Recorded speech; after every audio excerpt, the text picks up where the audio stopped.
stop here. Now, this is the height of the door.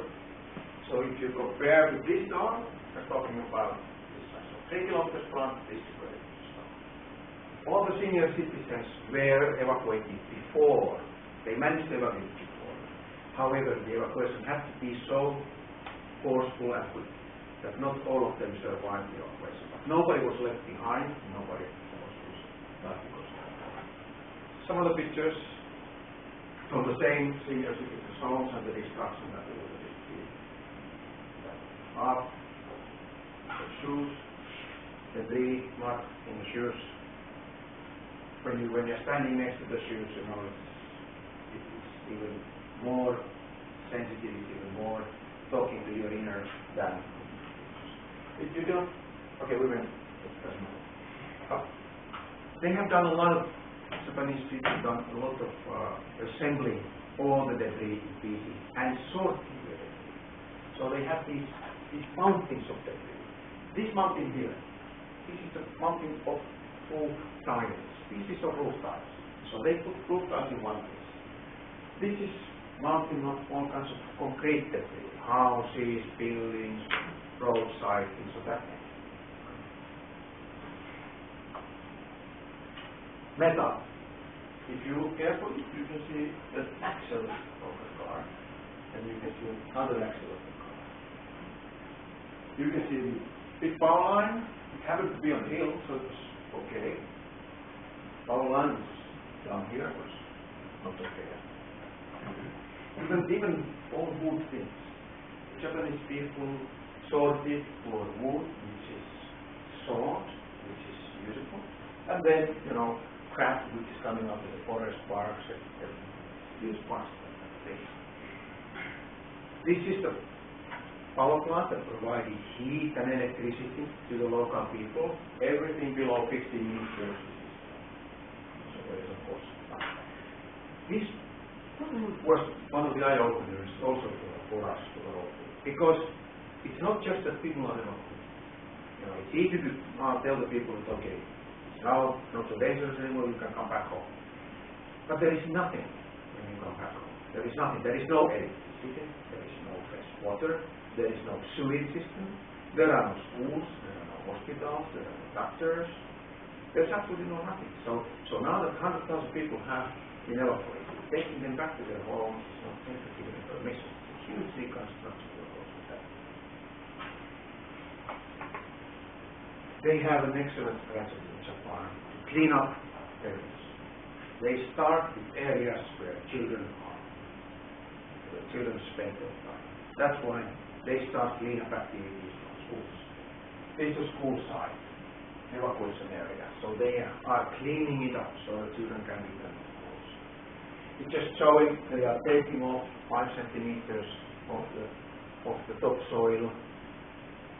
And this was also one quite classic story. They took 5 centimeters, made it in the piles, took the piles, where the authority, the regulator, looked at the piles and said that yeah, this is not too much contaminated, so this can be installed in a landfill.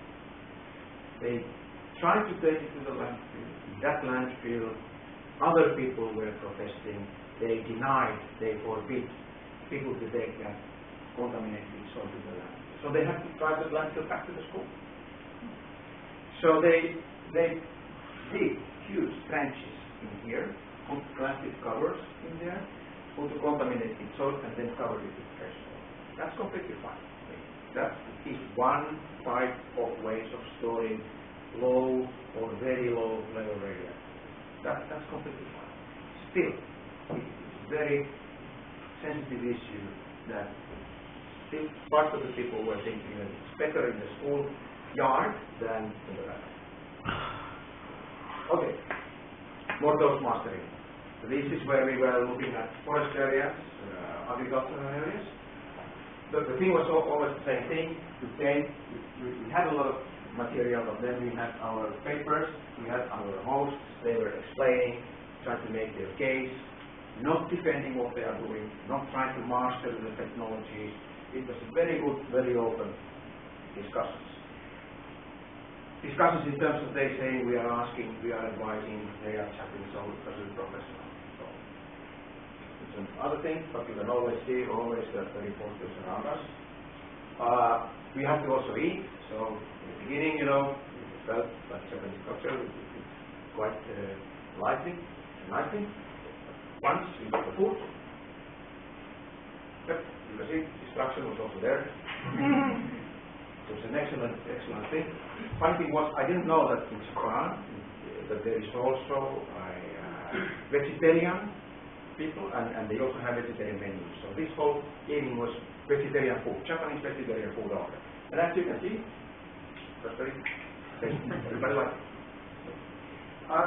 Another school, all this white area there, they are already remediated with certain technologies.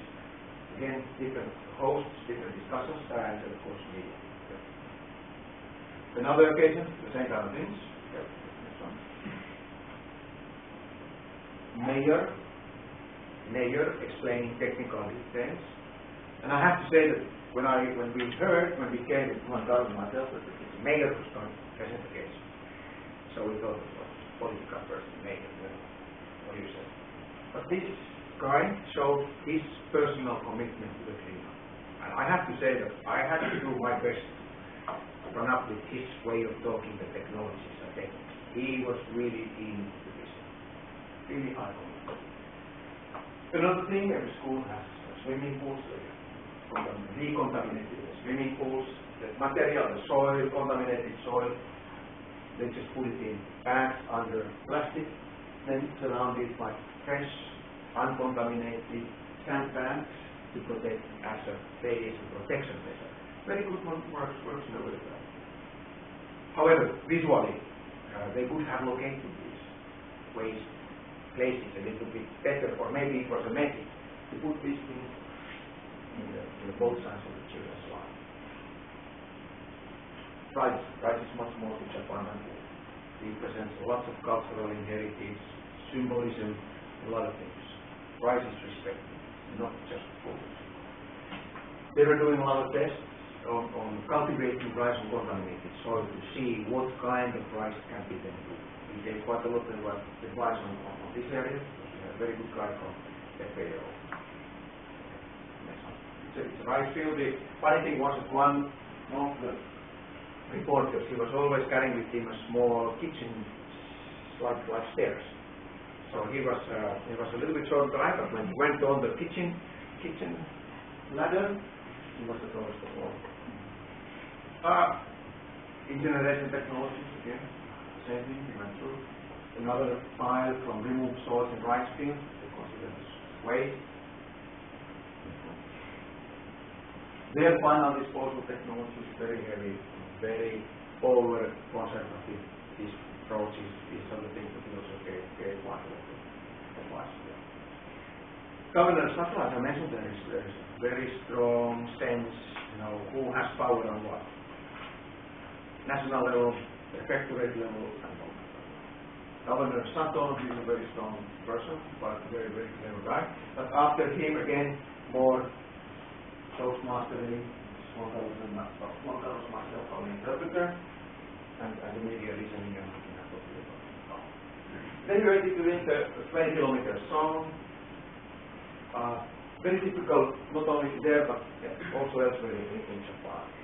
The houses are constructed in such a way that when the earthquake comes, when the house moves, the first thing you lose the integrity is the top of your roof. So it provides the house not to go into pieces when you can do movement like this. But this is just to protect from the rains. Okay, now here we are waiting for safety briefing to the 20-kilometer zone. All the equipment ready. We went left 120 kilometers to the bus. A few kilometers before entering the power plant area, already masks in, and